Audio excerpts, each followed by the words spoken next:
Hey, welcome everybody to the no video GoDz stream of the final match of the Asia qualifiers for today. It's the number 1 seed versus the number 2 seed. It's CDEC versus EHOME here in the Dota 2 Asia Championships. $1.7 million, over $1.7 million, and growing in prize money up for grabs. EHOME losing their first game of the qualifier to CDEC. And, well, with that, they're now 8-1. CDEC 9 and... Whoa, that was rude of me. 9 and 4. And, well, it's going to be interesting to see how things develop from here. As game 2, and now, EHOME still... I feel like the loss doesn't put too much pressure on them. The fact they're still first, have 1 loss to CDEC's 4 losses. This is a second-place team right now.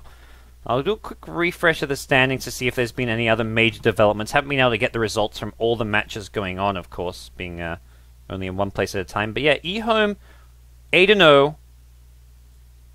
Whoa, what's going on here? This ain't right. CDEC, no, CDEC were 10-4 coming into this? Oh my.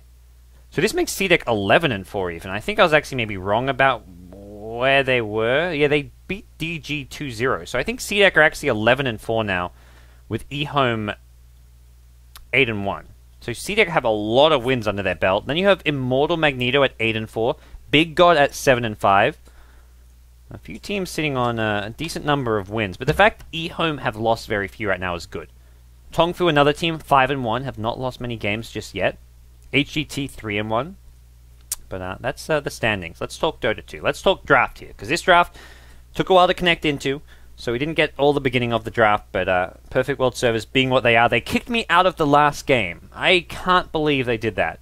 Right as things was getting crazy, and they didn't want me to finish it off. But here we go. Let's see. CDEC, Earthshaker, Clockwork, Jug, Silencer. We're going to see the Mikasa Juggernaut once more, it looks like. And EHOME go for an Anti-Mage. Anti-Mage not the best hero in general against the Juggernaut, but you also need Lockdown to deal with him, and that's kind of what Earthshaker, even the Silencer to some extent, can provide. Last pick's now going to be coming out here. The ban onto the TA. Won't be seeing any kind of Mushi TA. And the Spirit Breaker and Axe duo here. It feels like we're going to see the offlane Spirit Breaker and maybe a Jungle Axe, or is this going to be support Spirit Breaker and the higher offlane Axe? Both kind of possible here, I guess. And CDEC's last pick is going to be coming out first. So we can see the reply from EHOME based on what CDEC get for their last hero choice, which is looking to be their mid laner.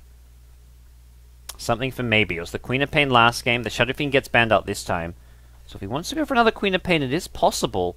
Sure, there's an Anti-Mage, but I feel like a Queen of Pain with the itemization can also look to punish the Anti-Mage with the Orchid.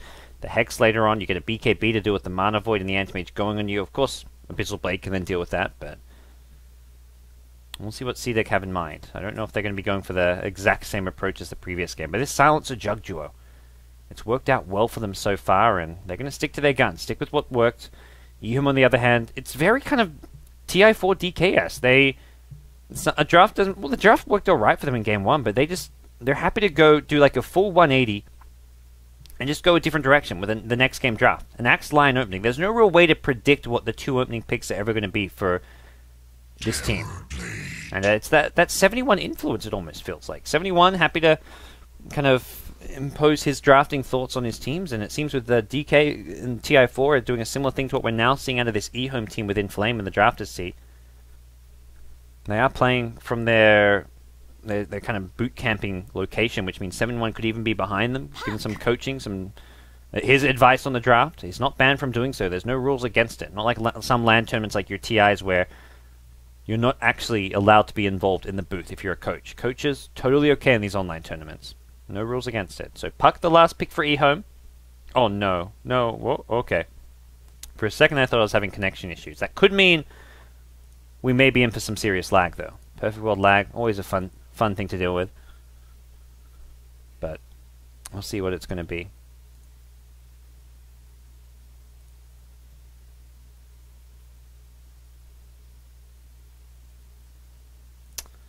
Alright.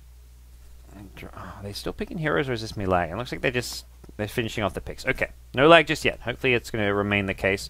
Knock on wood. Hopefully this desk that I'm casting at is wood. Otherwise we're in some trouble. But it's going to be a Mushi Puck We saw the Shadow Fiend in Game 1, we'll get the Puck in Game 2, and the ZYF Anti-Mage. So he's going to up the ante as far as pressure on his shoulders to carry the game, but Mushi gets himself a bit better of a space creator. Doesn't have to farm quite as much and can go around. A pretty good hero for dealing with the Terrorblade and ganking him. And this makes me think we are dealing with some lag. Normally we would have loaded into the game by now. We'll see how things go out here. Uh-oh. Please, Dota 2! That was a long, long pause. I don't know if this is the... Okay. Yeah, I'm going to need a reconnect, it looks like. So, Perfect World issues continue here. Not just Game 1 where I get booted. It looks like Game 2 as well. Having some serious... What is this? When the countdown starts, it should keep going. So we're going to do a quick reconnect here. You guys can see what I see, which is a beautiful, wonderful hero. Almost as beautiful as the caster himself. Coddle is going to make an appearance here. Pretty cool loading pack from the DAC Compendium. Have enjoyed.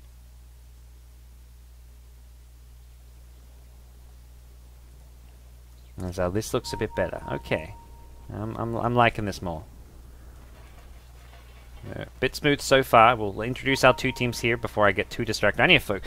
You know, it's like I was talking about how teams lose focus after a long break, or if there's a big pause, a big DC, or a reload. Same happens to casters. You gotta really not let things like that get to you, which is not hard. Easier said than done. We're all human. So to get focus here on the Radiant side, it's going to be EHOME. Positioned around this bottom rune, hoping to maybe get the bounty rune. Uh-oh. Bit of a mishap from XH. He did not want to be caught inside that. The Cog's now going to hit after he charges on through, but... Oh, Inflame. Completely trapped. He's got the Tangos, but where's he going to run? This is a little... This isn't fair. He's in a little cage here. He's just being locked down. Maybe can just block him in. Not even going to toy with him. You don't play with your food. You eat it. And that's exactly what Maybe does to secure himself a first blood. Anti-Mage has got the blink, so this harass is not really doing much to a Clockwork. He's got a stout shield. Immediate pause comes out as CDEC strike first. Maybe looks to be going mid with this poor man's shield Terrorblade, and he's going to find a bounty rune as well to help himself out. So, to continue our introductions, on the Radiant side, losing Game 1, Team EHOME, the mixed Malaysian-Chinese team. We're going to have ZYF, currently tagged up as Yang on the Anti-Mage. DDC on the support Lion. It's going to be Feng, or more commonly known as Mushi, on the solo mid Puck. Inflame, the captain, the drafter, going to be on the Spirit Breaker. This guy known for playing countless unconventional heroes, be it the Phoenix, the Spirit Breaker, we saw him on a Bloodseeker earlier today, and then it's going to be a Hayo on the Axe, or OU, as he's currently tagged in the offlane. For the Dire side, winning Game 1, CDEC, going to once again be going to the Mikasa Juggernaut for themselves. We're going to see Q on the Silencer, Garda on the Earthshaker. In the mid lane, it will be Maybe on the Terrorblade. In the off lane, Clockwork doing what he can to lead some XP. It's going to be played by XH. So his bottom lane, not going to be the most fun time for him. The buff to the Lion base damage coming into play here. Says, I'll show you how the Stout Shield proc. No, very few Stout Shield procs. Where are the Stout Shields? There we go. Finally gets a Stout Shield proc. And also hits the Lion with the cogs. As it looks like Spirit Breaker is going to be doing some pulls and sacks for the time being. Oh, no, he misses it. That looked like it. That looked very close. I thought he had that one, but... Something interesting to note, by the way. We'll keep an eye on this top lane as Clockwork gets zoned up, bottom, similar thing. This Jug. He's not gone for the branch this game, and, well, speaking of Jug, it looks like he may get a first blood. Hard to keep up with... Okay, the call kind of breaks the gap. Mikasa's in melee range, but then the call actually kind of splits you up because you can't, like, animation cancel. But last game around, he had this Stout Shield Tangos with one branch build. And it's exactly because he calculates the mana cost he needs to use Blade Fury if he gets hit by cogs. That's something really interesting for me, at least, because that's something I would not know. Like, not offhand. Like, if I random... Or if I get Jug in a Dota 2 game, and I see a Clockwork on the other team, I don't think, okay, I need exactly one branch so I can Blade Fury after getting hit by cogs. But Mikasa's played enough Jug and knows the math and the amount of mana drain. You lose 80 mana, and if you're level 1 and you get hit by that cogs, you don't have a Blade Fury.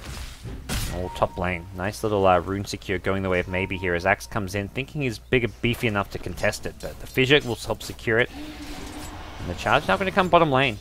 XH be in some trouble here. The Hex going to start things off. There's an Impale as well. Yang blinks past. The Cog's not going to hit him at all. The Impale to follow, and this is going to be our first kill of the game going the way of EHOME. And Anti-Mage gets the last hit. Their first kill, but the second blood of the game overall, with first blood being taken earlier on that Spirit Breaker. That poor Spirit Breaker. That was... The Space Cow does not deserve such ill treatment. Clockwork immediately TP's back bottom though. Has the magic stick, no boots for him, which makes this lane kind of tough for him. But right now, Lion out of mana is something he can look to capitalize on. He knows that they can't really do too much to him. Spirit Breaker's nearby, and he's just going to go for the pull. So this is a stage where EHOME can't really control this lane by zoning out the Clockwork, by posing a threat to kill him. They can kind of harass him with right clicks, but they're going to look to deny him XP and farm by going for pulls and stacks, which is a nice little move. They need Lion to regen his mana. Maybe brings out some boots and a clarity. And Inflame going to look to get some levels and farm with this nice little pull here. Doesn't get any kind of triple pull off or no respawn on the small camp here. Mid lane. Mushi needs to be careful. Has an orb available. Fissure. Ooh, he actually phase shifted, but there was no metamorph. It looks like it's being kind of used quite liberally here by maybe. Something which is fine to do. You want to get guarantee your safer farm and also get more denies off of this. He's 14-8, and imagine the metamorph usage is a good reason as to why he's CSing decently well. Charge towards mid though. May be in trouble. This will help set up an orb, and there is a level 1 silence. Here we go. Mushi. The bottle up will heal him up a little bit. Gets the orb in. The silence not there though. Fissure actually not really that well placed, but doesn't matter currently. Another charge will be available soon. Will he actually go for this? Doesn't have the mana. If he had the mana, I don't really think he gets the kill on his own. And Terrorblade gets a rune, so he's going to bottle up. Be just fine. Bottom lane now. Once again, we see aggression coming out.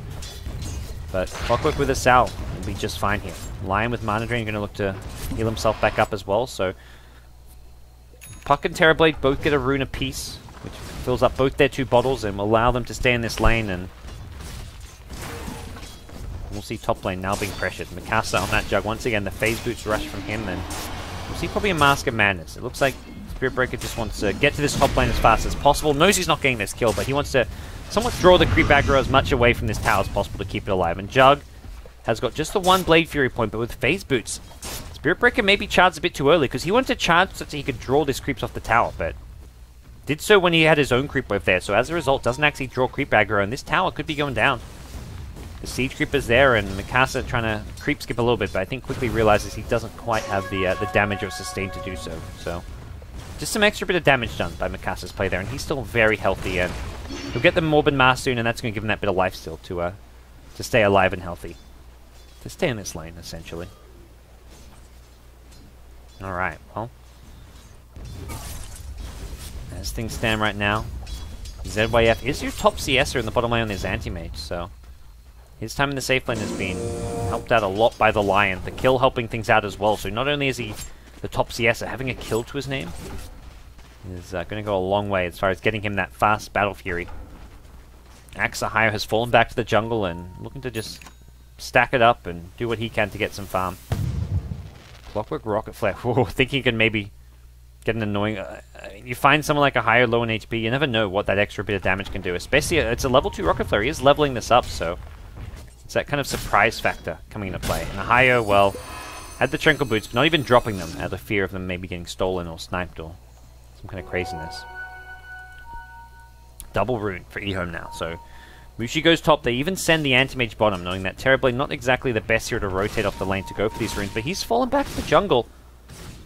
Something we're seeing again and again. Teams are always picking at least 1 or often 2 core heroes who can jungle. Oh, nice. Well, nice little bait there from the Terrorblade, leaving an illusion around. Even microing it such that it seemed like his actual hero, and Mushi used the coil and everything to go for that kill, but not the real Terrorblade. Gather made us just leeching XP, but yeah, on that note, we're kind of seeing these heroes, both Terrorblade and Juggernaut, who can fall back to the jungle very effectively. Axe is a similar thing. Anti-Mage is a similar thing. And that's where a hero like Lion or Spirit Breaker can actually get a lane to catch up on levels, catch up on farm, and do what they can with that.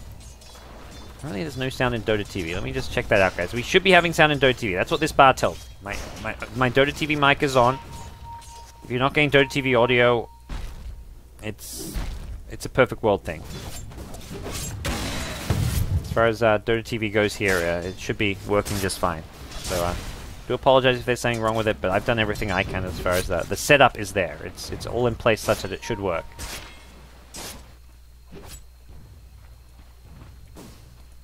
Yang at bottom, treads, Quelling Blade in the Ring of Health, so going for that potential for aggression. Has even 2 points in the mana break, so should Clockwork try and battle the Anti-Mage at all. Does have that extra ability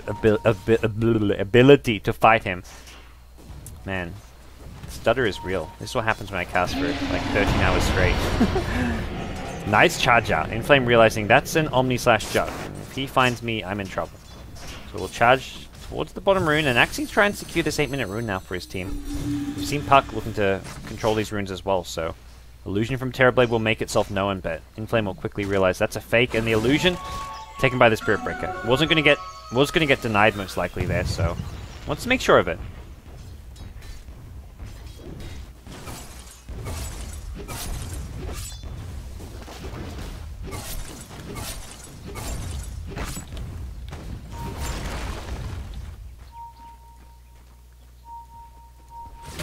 Next thing, Sam, we see maybe continue to farm the jungle. I think partially this is like, okay, let's give the mid lane to someone else for XP and farm, but also he feels the mid lane's a dangerous place. You're against a Spirit Breaker. You want to farm off the map. Remain as hidden as possible, and then if you have someone like a Clockwork mid, he's a bit less prone to getting ganked. The offlane just feels like a death trap if Lion's around. Speaking of Lion, he'd love to hit that level 6.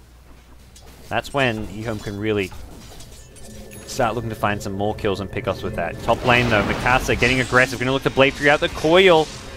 Not going to help out against the Mikasa Blade Fury TP out. Good decision from Mikasa. As soon as the TP comes in, he's looking to commit to that tower, but knows his limits and has an escape plan. Maybe in the mid lane, he's not exactly looking ridiculously farmed. Just treads bottle Aquila, but I like this. I like these items because the Terrorblade always a threat for Roshan. If you get a DD rune, you know you're looking at a somewhat reliable Roshan take. I'm just going for whatever kind of early game centric items he can. The Aquila, just some extra stats, some extra mana regen. Good jungling potential from this top lane. It's going to be a charge onto the Silencer. Looking for another bash, won't find it, and the last word will push Inflame away. This is the stage of the game where they love to give this Silencer a lane to farm in. Meanwhile, mid lane, Mikasa and maybe actually teaming up. Jug, Terrorblade, both going to the same lane to bring down a tier 1 tower. And that's a pretty important tower, the tier 1 at mid. If you want to go for Roshan, which is, you've got not just the Terrorblade, Juggernaut, great at taking Roshan as well. Taking out these towers closest to the pit. The tier 1 mid, the tier 1 bottom. After that, all you have to do is push out lanes, maybe force some heroes top lane. Even push out this top tier 1. Like, you push out the top tier 1, get this creep wave up here, and suddenly someone's going to defend it. That's awfully long way away from Roshan.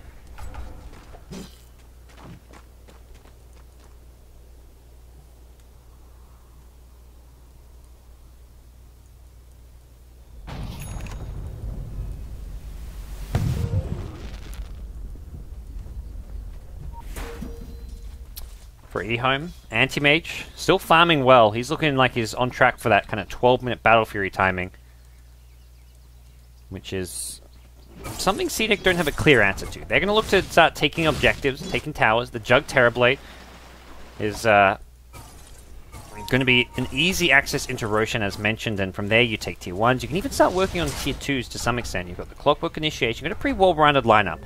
And the global silence we've seen in the previous games with this CDEC team is something they really like to fight around.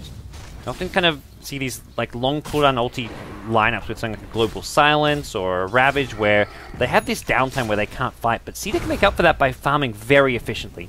They've got great jungle farmers, heroes that can push out lanes very safely. Having Terrorblade and Jug.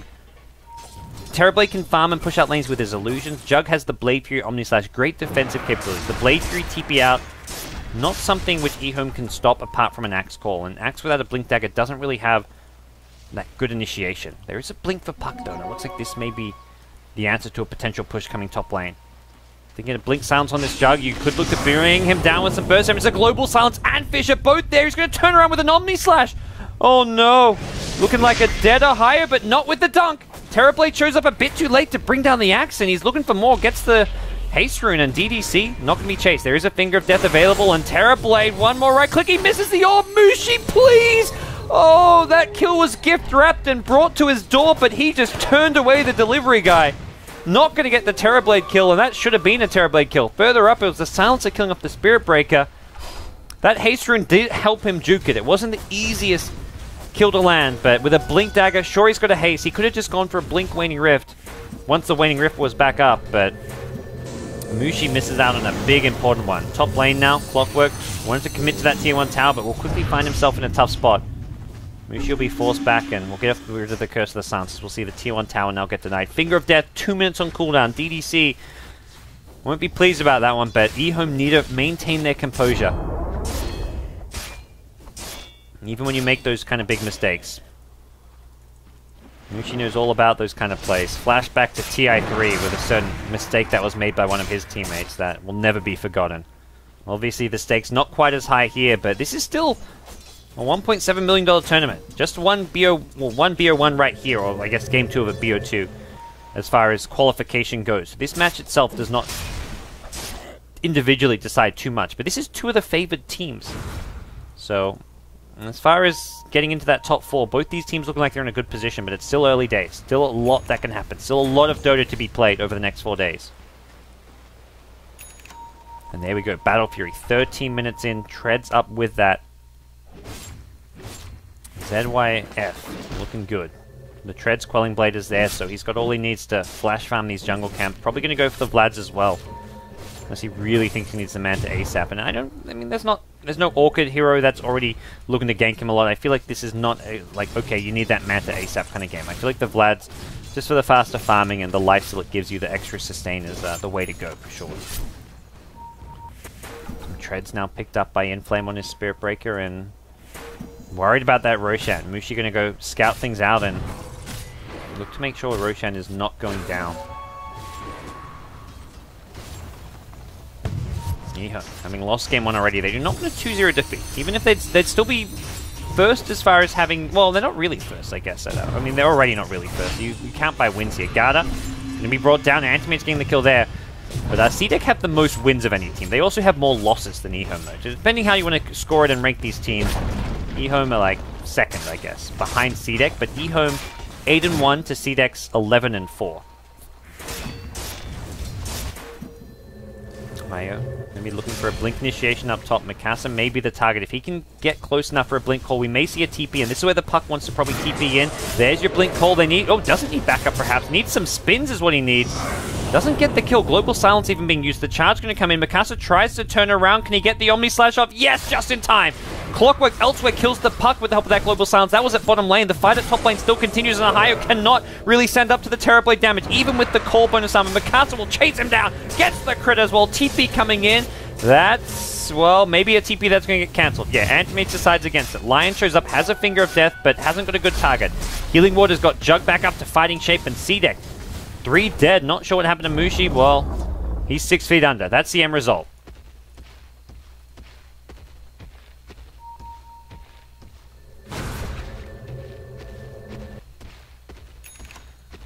So, CDEC, 7 kills to 3. Still have the anti-mage problem, but it's still a decent position for them. If they can get that Roshan in the next few minutes, if they can start taking more of these outer towers, they already take down a tier 2. Bottom lane has a couple of towers waiting for them, and the anti-mage is not going to be fight ready. He's going to go for the straight Manta style. He wants to just have whatever he can to fight as soon as possible.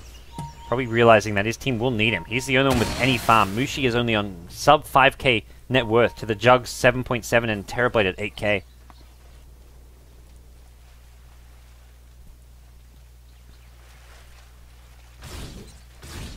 Terrorblade Illusion is being used to farm here. And Ohio and DDC are trying to find that Terrorblade in the jungle. The Blink Call and the Finger of Death is enough damage to bring him down. You set things up for the Chaos Dunk, the Axe. Charge mid though. They're going to change target. Uh-oh. Look who they found instead. It's going to be the Clockwork. Finger is there. They need to get him lower. Impale, Culling Blade. They could swing mid, but the charge has already been cancelled. It's being called off. Meanwhile, Roshan is going down. Do they realize this is going on? It doesn't seem like it. They're going to focus surface on mid lane, and Mikasa's got himself an Aegis.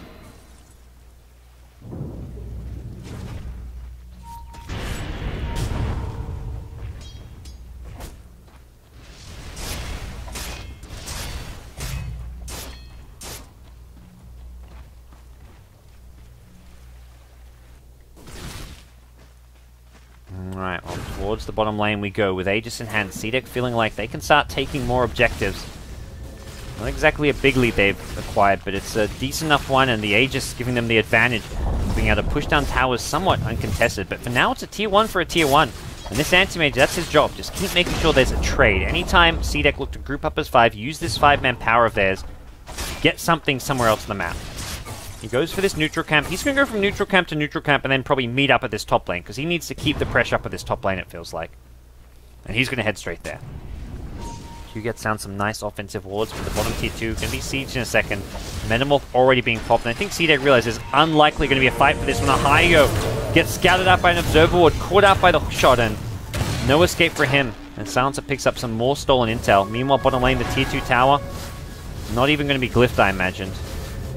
It's an easy free take, and top lane should be defended. Yeah, Jug shows up. He's got all he needs to push this out and farm it on his own. The charge is there. I don't think they... I guess they try burn his Aegis. They've got Lion nearby as well. They can kill him once. I don't see him then killing him twice. He's going to Blade Fury away. I think realizing something is up. Charge gets cancelled now. He did charge past... No, he didn't charge past the wall, it doesn't look like. Jug at top. Actually, looks like he fought it out a bit with the Anti-Mage, who burns down enough mana that there's no Omni Slash now.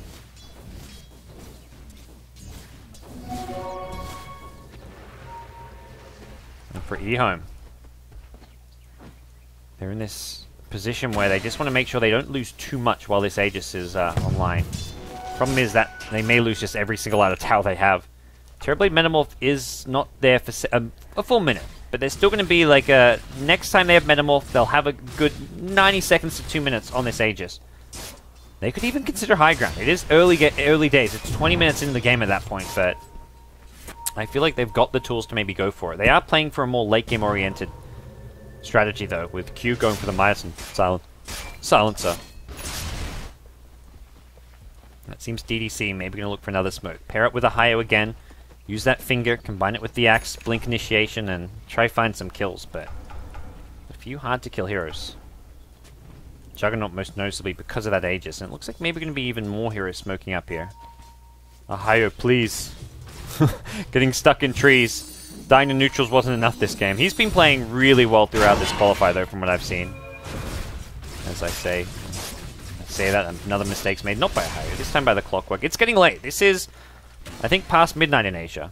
It is currently 12:10 in the morning, and these teams started playing about 12 hours ago. That's when I started casting, and they've been playing all day. At least the teams you had to play in that first time slot. I'm not sure if that was EHOME and CDEC, but it's been a lot of Dota 2 for all these teams. We're now seeing the push happen. Mikasa on the front lines, has Manta Style, has the Aegis. Still a good minute and a half left on this one. On the high ground is Mushi. Maybe going to be looking to initiate on someone like the Silencer so you can take the global silence out of the picture, but high ground now going to be poked at. Mushi needs to maybe use some of his nukes to actually bring down these illusions, which are going to cause some problems.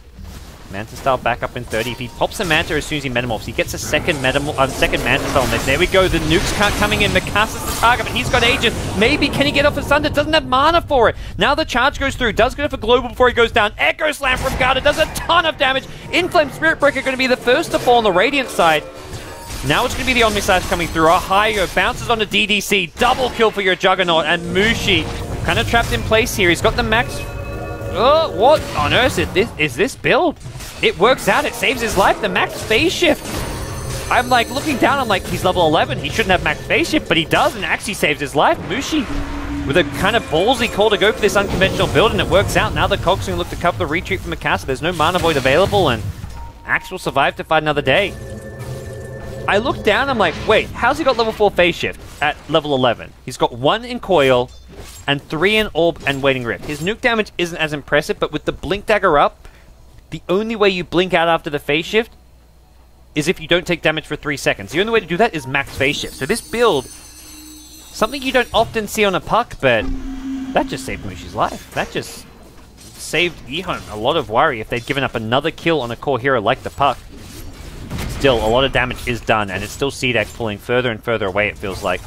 Now the Yule Scepter is picked up. One way of dealing with that silence. Just pop the self-Yules and wait out that duration. Mushi now behind enemy lines has an Invis rune, something which Dai didn't have too much vision of, and they're going to actually give up their tier 1 mid tower to the Anti-Mage, who has that Battle Fury Manta, kind of teamfight ready. Ahio reveals himself to a Terrorblade Illusion here in the jungle, which DDC will clear out with the Mana Drain. He's still working on what looks to be a Blink Dagger as his first item, and it looks like they're going to prioritize some farm for the Spirit Breaker. Inflame going to make his way down there and get himself some farm. He's got oh no, he's going Vlad's. He's got the Morbid Mask and just deciding for a Vlad's purchase. Does have the Bassering, so yeah, more obvious choice of the two, of course, in that case. And Silencer, using this Midas not to rush nags or anything, is going to go for a gem now. See which way he goes. Last game, the 4-star was a really nice pickup. This game, I feel 4-star not as essential. There's no Skywrath, there's no Clockwork. Doesn't need to rush that, which is where he went for the Midas. But is it a nags game? Does he go for the Ghost Scepter? Or does he go for something more unconventional? We'll have to wait and see. Top lane, Yang. He's looking to maybe stop this Earthshaker, who wants to farm for his Blink Dagger, and uh-oh, Yang getting chain stunned down. The burst damage is real. They were ready for it. Garda with the insta Echo Slam. The Blink Manta, well, hello, says Garda with the big lamb. That's well worth it. The Anti-Mage getting way too cocky there at top lane. He was completely alone. There was no escape plan, really. And I mean, sure, that was 4 heroes, but I feel like even if that's 2 heroes, all ES needs is like 1 hero to back him up, and you don't get that kill. I guess maybe Anti-Mage only dies because they had 3 or 4, but down the mid lane we go. Anti-Mage, a buyback from him would be very painful at this stage of the game. Ohio caught out that Observer Ward for the 2nd time in that same spot. This was exactly where he got hookshotted by the Clockwork, which led to them losing the tier 2 bottom tower. Ohio, he's had a good tournament, but this game has not been to his liking. Blink in from Mushi, he's just going to do what damage he can and get out of there. And now the tier 3 tower on the high ground being sieged, and with no glyph available, not the easiest of holds. They're going to take a lot of damage and possibly lose Rax. Anti-Mage's only now going to respawn. He has got buyback at least for this fight. He may have to just go in and try and man-fight this one. Illusions being dealt with by the Mana Drain, by the Hex. The cast on the front lines has a Shadow Blade too. Radiant team are going to need some detection for this, and right now, they're kind of limited there. Nice plays Cogs, hookshot onto Mushi as he actually blinks in. Now comes the Global Silence. Earthshaker seems to be the target, trying to get to the high ground to get out of there. Lion looking for the finger, doesn't get it. Yang's chasing, really wants Garda, but he blinks to the low ground. Blink up in the Anti-Mage in a few seconds. He won't find it, though. The chase is on. Another Cogs coming from the Clockwork, pushing people around. Mushi actually getting clipped by that one. Kind of walked into it. It seems they want maybe on his Terrorblade. He's got Sunder, he's got Manta Style, but the Mana Burn going to come in with an Impale, and it looks like maybe should go down Mana Void, just to make sure he doesn't get a Sunder off. Still, a melee Rax at 25 minutes in. A huge objective for CDEC, considering where we are in this game. And that's going to come at a good time, because they're going to be able to respawn the Terrorblade, push out the lanes, and then go for Roshan. They can farm out their Ancients along the way. There's a lot of farm for them on this map. As EHOME looking like it wasn't maybe just Game 1 jitters. Game 2 also not going well for them against CDEC. Definitely the toughest opponent they've versed yet. And that's where that start for EHOME, where they went 8-0 undefeated, may be a bit misleading. I mean, you do look at teams like CDEC and some of their losses against teams they maybe should not have lost to, but here they are, going up with one of the favorites in the Asia qualifiers. Would definitely expect both these two teams to ultimately qualify in the top 4, but you never know what's going to happen. You look at CDEC, you look at EHOME, even Big God with their roster. They've accumulated, I think, 5 losses, but they're at 7 or 8 wins by now as well.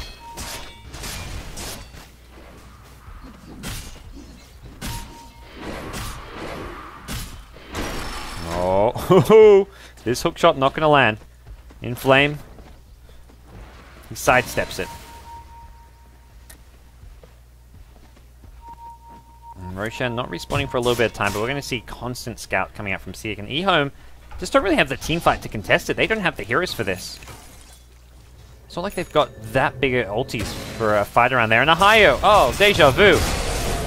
Says hello to Ohio, will not get the kill in the end. Now in a bit of a tough spot here. The Spirit Breaker ultimate will cancel the Blade Fury TP, and Mikasa, doesn't have mana for the Manta Style, but he's got backup. Here comes a Blink, Echo Slam, Global Silence, 3 instantly eviscerated.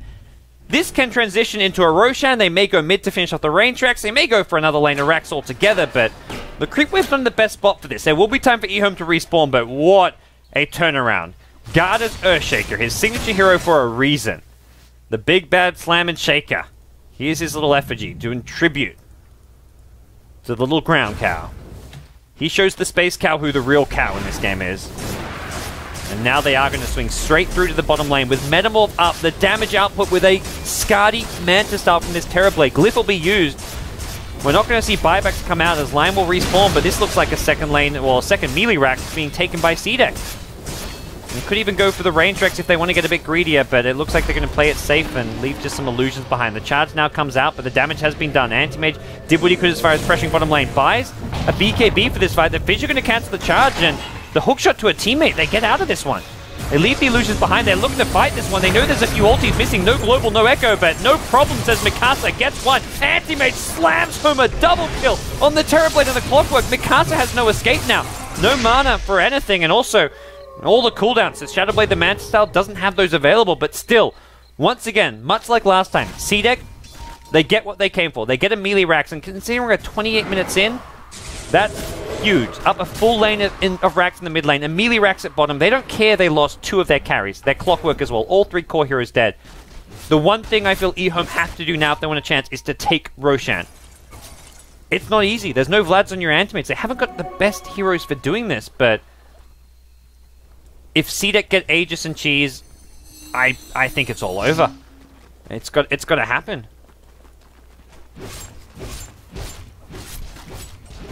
Well, they're going to try to get a tier 2 tower with the Jug Terrorblade dead, but even that is a risky move if someone like the Ursha can get a blink on you. He's got a Ghost Scepter now as well, so it makes life a bit harder for the Antimate if he's trying to blink in on that. Tier 2 tower going to be defended, and both teams should know Roshan is back up. It's been some time since the previous Roshan.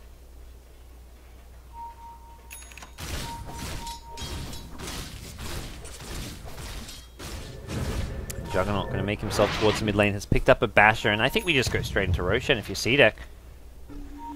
The Clockwork now has an Ag Scepter, has spammable hooks, and sure, EHOME are nearby, ready to maybe look to contest this one, but this is a hard fight to take. They've got the gem on a Ahio's Axe. He's going to be looking for the initiation. Smoke gank, and this is like a Hail Mary type play almost. They scout out the Roche, see it's not going down. Now Yang, his smoke is going to get revealed. CDEC Q, he's back in the trees. The hookshot going to come out on the Antimate. It's not the best target, but the Ahio gets pushed. There's your slam from Garda. Not doing the best damage. They're going to go Scepter, may look to turn and Fissure, but problem is Yang's got BKB. It's the Terrorblade. Will sunder through the BKB. Antimate is going to go down. Mikasa still has an Omni Slash if he needs it. He doesn't even need it. He's just going to man fight. Inflame will go down. Puck the only one left standing, and possibly not for long. He's got the blink. He's got the orb out. 4 dead. May not even go for Roshan. I guess the Radiant base is kind of far away, so they'll look to use the Metamorph duration, or at least what the half duration that's left on it, to secure themselves Aegis for either Juggernaut or the Terrorblade. And it's GG! There's no comeback for EHOME. They're going to tap out. They get 2-0'd by the CDEC squad. What a way to round things off here with the 2 top-seeded teams in the standings going head-to-head in our last match of day 2, and it's CDEC who come out on top with a big victory here over EHOME.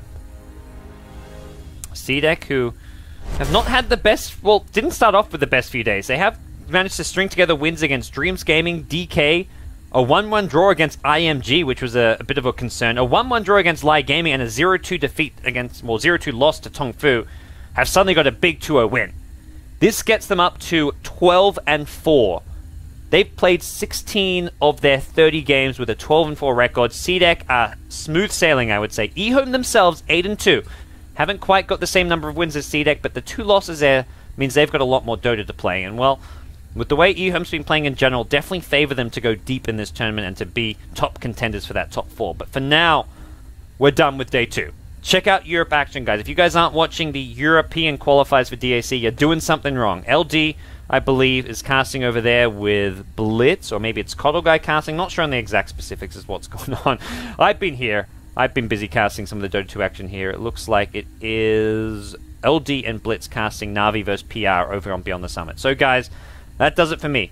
If you want to show your support, give me any feedback, tweet at me at BTSGod. It's been a fun day of Dota 2 action. Apart from a few Perfect World issues, we're done for today. Tweet at me at BTSGods any feedback.